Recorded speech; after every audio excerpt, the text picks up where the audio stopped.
But when we're starting out, we've got to learn to lean on ourselves and that vision and that why and that network that we already have, because we don't have a bunch of money. Who's got 10 grand to go spend on a website and SEO and get your LSA boot?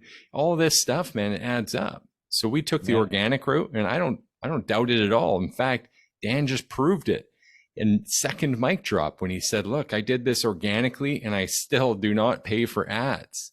He did $1 million launch without paying for any ads, no LSA, no PPC. The only thing he's got is a fairly simple website, the vans and the wraps and the uniforms.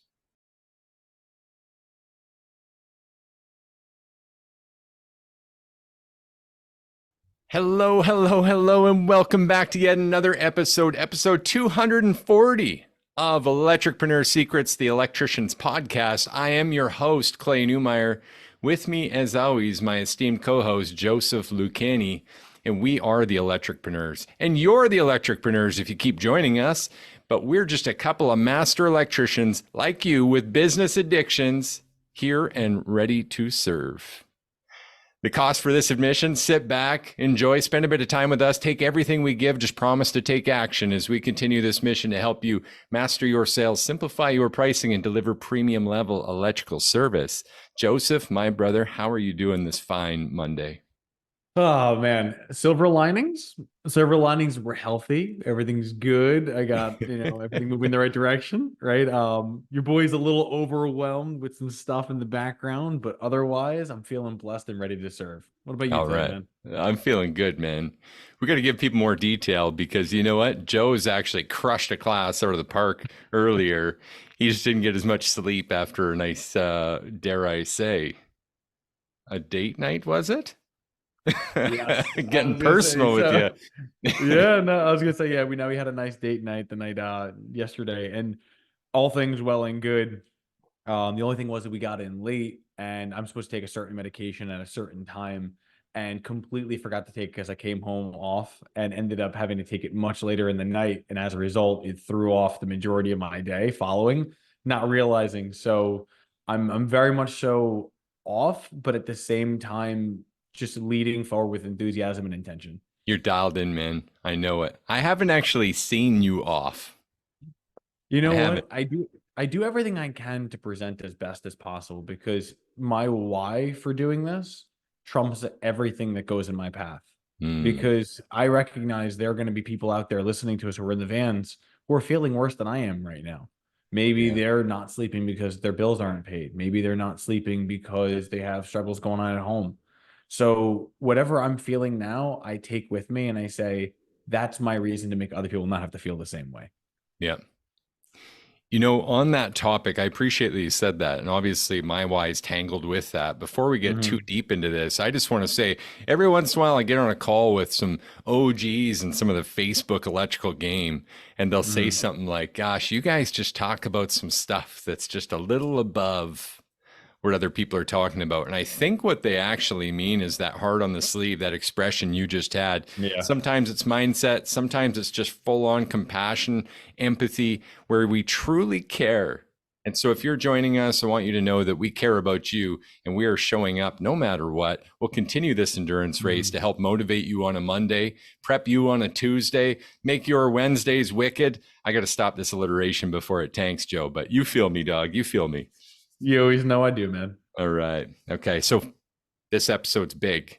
We're kind of at like a bit of like a pivotal moment in our $1 million launch series. And today's really important in that.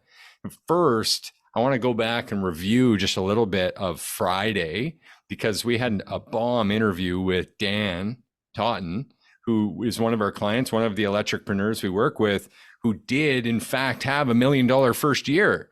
Did anyone else notice this, that we managed to just slide that in there in the middle of this series?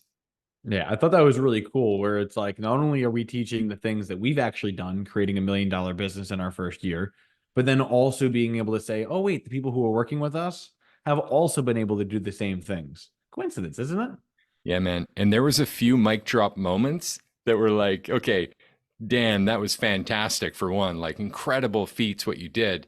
But also it perfectly coincided with what we've already developed in this $1 million launch series. Like we talked about, number one thing, we were going to go premium service rate immediately, niching in premium service and having that pricing figured out, right? Correct. Dan, that was his top secret. And he started just the same way, right? And it was like just a little over a year ago, but he got his pricing right away. And look at the path that paved for him. So, do we have any regret, or are we holding strong to the pricing being a great start for us, Joe? I would say pricing not only is a great start, but I'd say it's the absolute number one for start. And the reason being is that even after listening to Dan, I want to double down on it, because even if you could do all the right things, let's say he did everything correct, but his pricing came later, he would be trying to do it in a deficit of income compared to doing it in a surplus of income. And it's always easier to make better decision when you're not in your reptilian brain that comes from needing money. Well, I love that you brought that up. And it reminds me of like loss aversion theory too. Yep. And we're all programmed. That's why casinos are rich, right? Because it's really hard to walk away from something. And when you're already invested, right? Like you could already be invested at a rate. You might already have experienced people telling you your price is too high. And so loss aversion theory tells you you couldn't possibly go any higher. We'll be screwed. Yep. And you wouldn't be alone for having those thoughts. It's the way we're all programmed. So starting out that way, getting your price right off the bat was a huge win. And I couldn't help but notice that that was kind of Dan's number one as well. I agree with that. I thought it was pretty cool.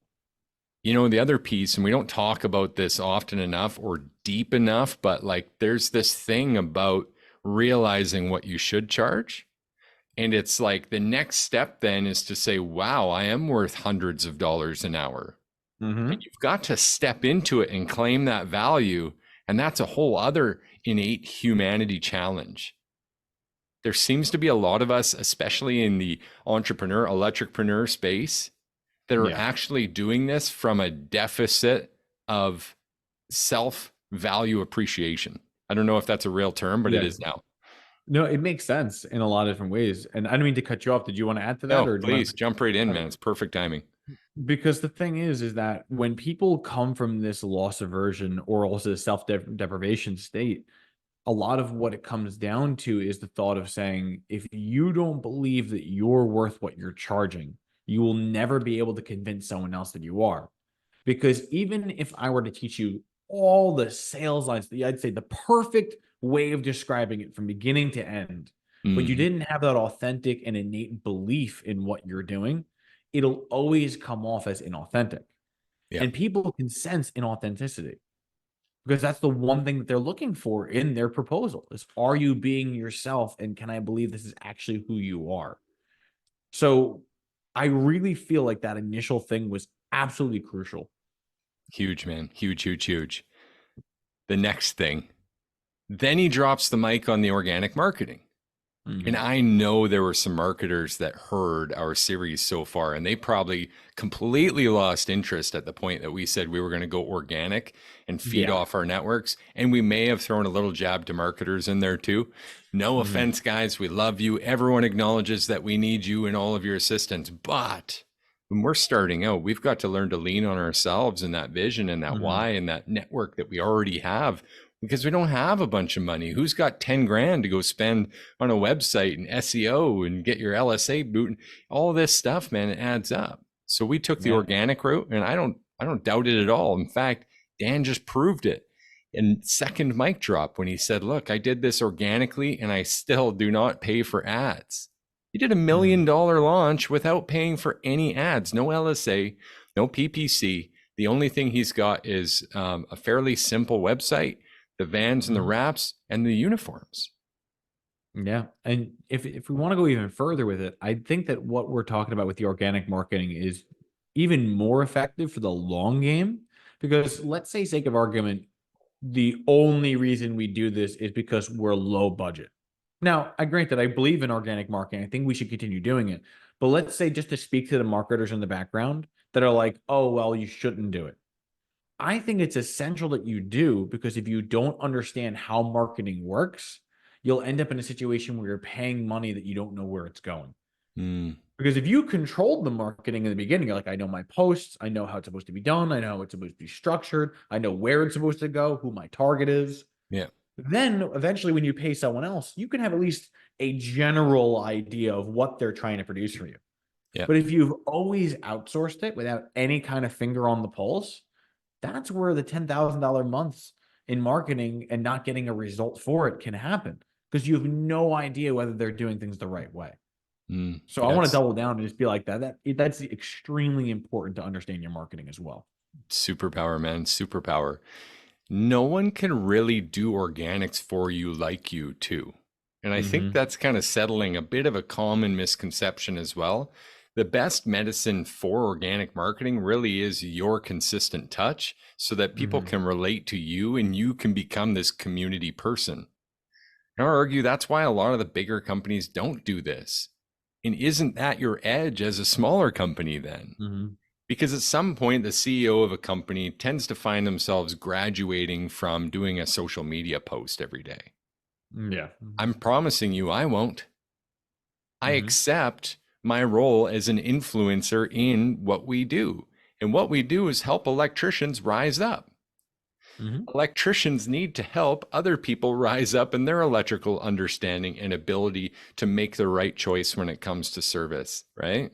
And what Mm-hmm. something Dan said that ties wonderfully into this is most of that traffic originated from him making referrals to other contractors. I love that he did that. I thought it was such a cool and such a smart move on his end to simply say, you know what? I have heard that you guys do amazing work, and that's exactly what we're about. And I'd like to work with other people who want to take care of their clients. Oh, by the way, when you're looking to refer it, I think would be a great fit because we have similar values. I thought 100%. that was masterfully said. Yeah. Yeah. Really done great things, man. And you could tell by his demeanor, there was a lot more. I don't want to use the word ease, but he was Mm. calm. There was a calm about him. It's a lot easier to be calm when you know you're not at the end of your rope spending on marketing and you're still at Yeah. the beginning, hasn't been challenged, entirely organic. He still knows he's got LSA to play, right? Mm-hmm. He still knows he could go down and improve his website and will someday. He still Mm-hmm. knows he could improve his, even, his branding's still simple. If you got the value Mm-hmm. piece, I mean, you're still seeing white vans with just easy going wraps, right? Like simple wraps, I should say. It's Yeah. not the full colorful, beast just yet. And it could be or it could not be. I mean, when your brand speaks for itself in that way, it really does a lot. So, man, there's so much. But I sense that people are wondering, well, this is maybe where the path divides a little bit from where we were and where Dan is. Or maybe it's divides the wrong word because we're just not quite there yet. I So think filtered is Dan's the better word. Yeah, Dan's next things were like the sales process and Mm-hmm. how in some cases that helped him double his average tickets. I remember before the show, we got into details of that, of like he was talking about, well, opportunity calls. He's closed twice as many now, going from roughly 3 out of 10 to now closing 6 out of 10 opportunity calls, and his Yeah. tickets are higher. I mean, no wonder December was his biggest month at 136K. Mm-hmm. January, this month's looking to be about 180 for him. I mean, those are huge numbers. And that's Yeah. again organic, pricing right, organic, bit of a sales process locked in, right? And Yeah. CSR. And there's one thing that we didn't touch on that I think really needs to be highlighted. We said January and December. We've been talking about trying to beat the slow season for the longest period of time. And these are entirely residential calls. These aren't going and doing industrial projects out in the field. So the thought that we're attaching here is that your best months, your 100K months, are in the two most notorious slowest months of the year, where one, people complain about Christmas, and the following, they complain about after Christmas. And those are the two best months that he's ever had.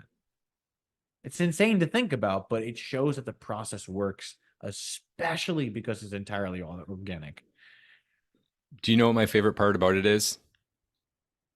I don't, but by all means. We're not even there yet. All of that without coming across salesy. Yeah. We hear it all the time. Electricians reach out. Listen, I want to have a sales process, but I don't want to be salesy. And I can't blame you for that. Mm-hmm. Who wants to go and apply a bunch of pressure, right? High pressure sales tactics, tricking people, scare tactics, all that stuff. I mean, no one wants to do that.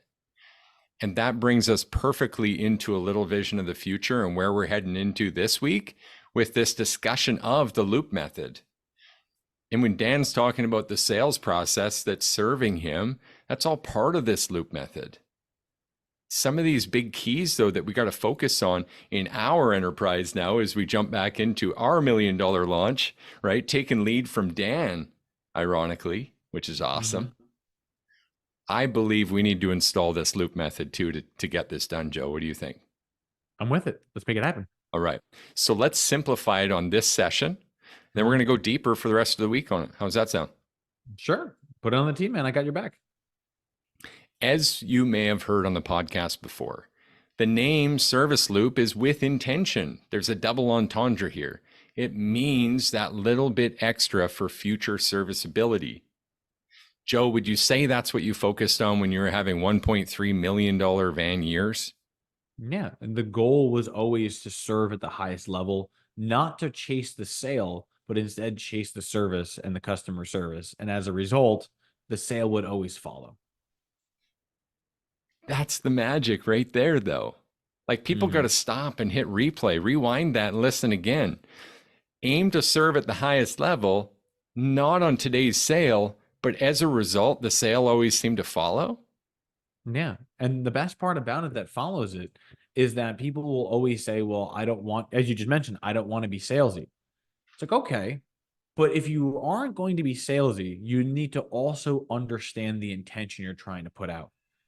Am I willing to be more if it means that I won't cut corners on your quality, reliability, or customer service? If I'm okay offering those levels of qualities, why am I not also okay charging more than someone who isn't providing those services?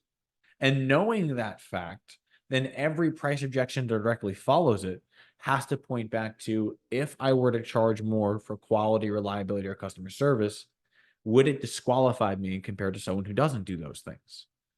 So no matter which way they want to present it, you are authentic, you are innately confident in your abilities, and you already have a very pure objection handling skill that you can tap back into.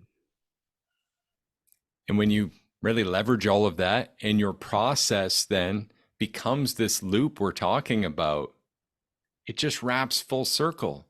And it's undeniable that you're there to serve at the highest level. And I can't wait to share, again, some of the intricacies of that with you guys this week, because that's what the loop method's all about. Repeat business in a win-win-win format, right? A win for you and your business, a win for your staff, and a win for your clients. Everybody wins with this because it's repeat business through repeat transactions. And why would anyone buy again if they did not have a great experience in the first place? Makes complete sense. It's like you want them to come back, but you won't give them a reason to come back. And then you complain why they don't come back. Instead, looking at it and saying, why can't I make it so that everyone wants to come back and I can predictably expect it because of systems I've put into place? 100%, man. So for me, it's a no-brainer. I know what way we're going to go in this $1 million launch series. We're going to use the loop method. I guess the question is, if you're engaging with us here live, are you? Right? That's the big question. Let's crank out a couple of action items and get back to the day here, Joe. Sounds like a plan. I'm ready when you are. All right. You want basic or all-star? I can think of a basic action. I can also do an all-star. So it's up to whichever you want. Otherwise, I'll take basic. I mean, ultimately, Dan lined up 4 solid ones, but go ahead, man. Yeah.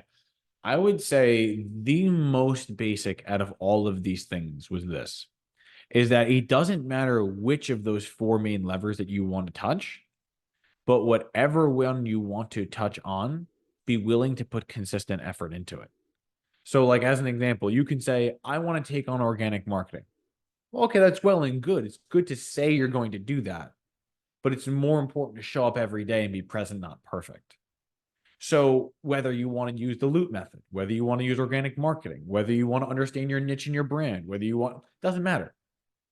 Are you willing to, at the very minimum, say, I'm going to do this day in and day out consistently, come hell or high water, I will do this thing. If you can at least commit to that basic level of mental energy, you will be more successful in every endeavor you put your finger onto. I love that, man. That's huge. And that's going to transfer over. So I'm going to double down and add to it as they all start to say, yeah, do the organic marketing and show up every day and watch what happens. And if you don't have our cheat sheet to help you with that yet, throw your hand up on this where you're seeing us, whether it be live on the Facebook, on YouTube, or even if you're just listening on your favorite podcast service, you can reach out to us at serviceloopelectrical.com or again on our Facebook, and we're going to send that right over to you. If not us, then our front man, Austin. So that's going to be a huge help, guys. Massive, massive help. I doubt severely that Dan would have had a full $1 million year without consistent efforts organically on that Facebook and in those groups and helping those others get the clients they want as well. Joe, this has been another great episode of Electricpreneur Secrets, again, where we're helping you guys master your sales, simplify pricing, deliver premium level service in our $1 million launch. That certainly will not be any exception. More on the loop method, more on how we're rolling this out, and even getting to our CSR hire as Dan did, and that freed him up. I can't wait to get to that point. More on this Electricpreneur Secrets Electricians podcast this week, guys. So stick around. We'll see you again soon. Can't wait to see you soon. Y'all be well.